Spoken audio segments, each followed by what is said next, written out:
Keterangan titik 1. Kata yang bergaris bawah pada contoh di atas dalam kaidah bahasa Arab disebut dengan fi'il mabni lil majhul. Jadi tadi ada kata-kata yang digarisbawahi di halaman sebelumnya, itu adalah contoh dari fi'il mabni lil majhul. Kalian tandai di buku paketnya, fi'il mabni lil majhul garis miring kata kerja pasif.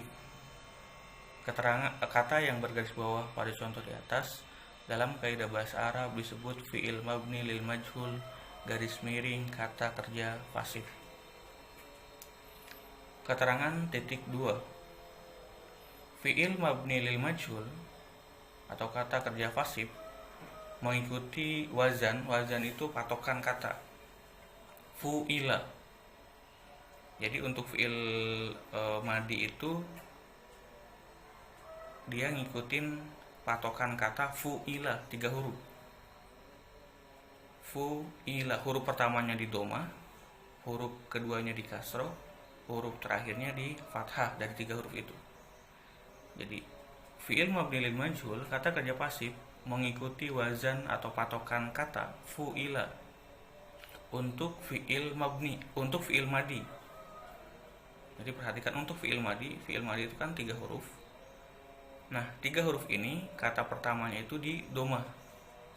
Kalian perhatikan di contoh halaman sebelumnya, kalau dia berbentuk fi'il madi, apa contoh tandanya apa yang bentuk fi'il madi? Situ tidak ada ya-nya di depannya. Coba buka halaman sebelumnya. Ukila itu fi'il madi 3 huruf. Maka ukila dia ngikutin wazan atau patokan kata fu'ila. Bagaimana dia mengikuti? Huruf pertamanya di doma, u. Huruf keduanya di kasroh, ki. Dan huruf ketiganya di fathah, la. Ukila sama dengan fu'ila harokatnya. Kenapa sama? Karena memang dia ngikutin wazan atau patokan kata fu'ila. Contoh lain, syuriba di contoh kedua halaman sebelumnya. Syuriba, diminum. Harokatnya dia ngikutin wazan fu'ila. Syuriba, fu'ila, huruf pertama di doma, huruf keduanya di kasroh, dan huruf terakhirnya di fathah. Jadi saya ulangi, untuk fi'il madi, bagaimana kalian bisa menentukan itu fi'il madi atau fi'il mudhari? Fi'il madi itu di depannya nggak ada ya, berarti dia fi'il madi. Dan biasanya 3 huruf kebanyakan. Kecuali dia menjelaskan mu'annas atau perempuan, di belakangnya nanti ada tak mati, tak sukun. Contoh di halaman sebelumnya di kalimat ketiga, al-ibadatu allati fu'ilat. Kenapa dia enggak 3 huruf, ada tak sukunnya di belakang? Asalnya fu'ila. Fu'ila. Kenapa dia ada tak matinya fu'ilat? Karena dia menjelaskan kata yang berbentuk perempuan. Al-ibadatu itu kata berbentuk perempuan. Kenapa? Karena ada tak marbutuhnya. Dalam bahasa Arab, untuk fi'il madi, ketika dia menjelaskan bentuk perempuan, maka harus ditambah tak sukun di belakangnya. Asalnya itu fu'ila 3 huruf gitu. Oke, kita lanjut di keterangan titik 2. Jadi fi'il mabni lil majhul kata kerja pasif mengikuti wazan fu'ila untuk fi'il madi atau kata kerja lampau fi'il madi itu. Fu'ila ya. Huruf pertama di doma, huruf kedua di kasroh, huruf terakhir di fathah. Dan yuf'alu untuk fi'il mudhari. Fi'il mudhari itu adalah kata kerja sekarang. Yuf'alu, perhatikan, yuf'alu. Dan selalu diikuti oleh isim marfu. Marfu itu harokat domah di belakangnya, berharokat domah atau dengan tanda yang lain yang menjadi subjek pastinya. Jadi kalau untuk fi'il madi itu mengikuti patokan wazan fu'ila, huruf pertamanya di doma, huruf keduanya di kasroh, huruf terakhirnya di fathah. Kalau untuk fi'il mudhari yang depannya ada ya, itu mengikuti wazan yuf'alu, ya-nya di doma, fa-nya disukun atau huruf keduanya disukun, huruf ketiganya di fathah, huruf terakhirnya di doma. Perhatikan harokatnya aja. Keterangan titik 3. Fi'il mabni lil majhul, kata kerja pasif selalu menyesuaikan dalam hal mu'annas dan muzakarnya. Tadi yang saya bilang, kalau mu'annasnya itu biasanya di belakangnya ada tak sukun untuk fi'il madi. Contoh, kalian perhatikan contoh. Kataba tolibu ad-darsa. Ini aktif. Kataba telah menulis, at-tolibu seorang pelajar, ad-darsa pelajaran.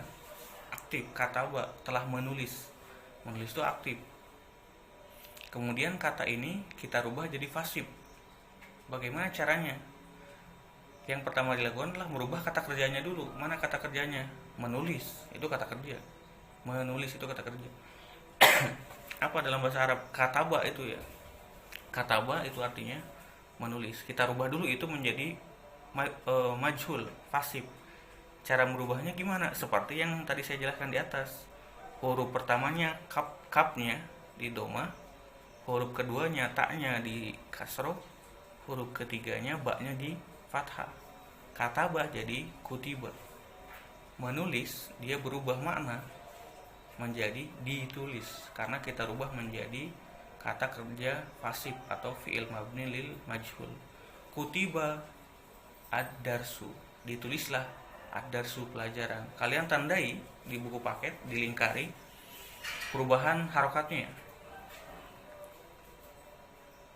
dari kataba jadi kutiba. Kataba itu kalian lingkari itu harokatnya, kata kataba. Kemudian tanda panah kutiba kalian tandai atau lingkari harokatnya. Ku kalian lingkarin supaya paham. Ti kasrohnya kalian lingkarin. Ba fathahnya kalian lingkari supaya lebih gampang memahami. Itu fi'il madi. Nah, di contoh yang kedua yaktubu at-tolibu ad-darsa. Kalau di atas kataba, di bawah yaktubu fi'il mudhari. Yaktubu sedang menulis. Kalau kataba telah menulis, kalau yaktubu sedang menulis. Ini fi'il mudhari. Tandanya apa? Ada ya-nya di depannya. Ya, yaktubu sedang menulis, at-tolibu seorang pelajar, ad-darsa pelajaran. Dia sedang menulis, at-tolibu seorang pelajar, ad-darsa sebuah pelajaran. Sedang menulis ini pasti fi'il aktif, bukan pasif. Sedang menulis. Nah, kita rubah kalimat aktif ini menjadi pasif. Pertama adalah merubah kata kerjanya dulu, yaktubu. Bagaimana cara merubahnya? Yang pertama adalah seperti yang dijelaskan di atas untuk fi'il mudhari. Itu ya-nya kita rubah dulu harokatnya dari fathah menjadi doma. Ya jadi yu. Kemudian huruf keduanya yang kaf tetap sukun, sama dengan kata kerja pasifnya. Yuk berarti ya. Kemudian huruf ketiganya tak di situ kita rubah dari domah menjadi fathah. Asalnya yaktu, kita rubah taknya menjadi fathah jadi yukta. Kemudian huruf terakhirnya tetap tidak dirubah. Dia tetap domah, baknya tetap domah. Jadi yaktubu menjadi yuktabu. Yang dirubah adalah ya-nya dari fathah menjadi domah. Yang kedua adalah yang dirubah adalah huruf taknya, huruf ketiga dari domah menjadi fathah. Dari yaktubu sedang menulis berubah menjadi yuktabu sedang ditulis. Silahkan kalian lingkari harokat pada huruf ya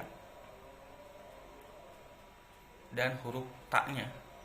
Yaktubu, yuktabu. Harokat ya dan taknya kalian lingkari untuk membedakan mana yang bagaimana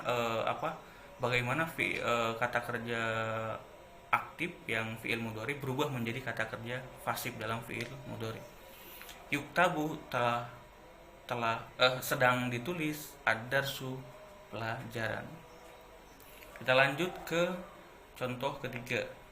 Ada kata kataba tolibu risalata. Kataba ini fi'il madi.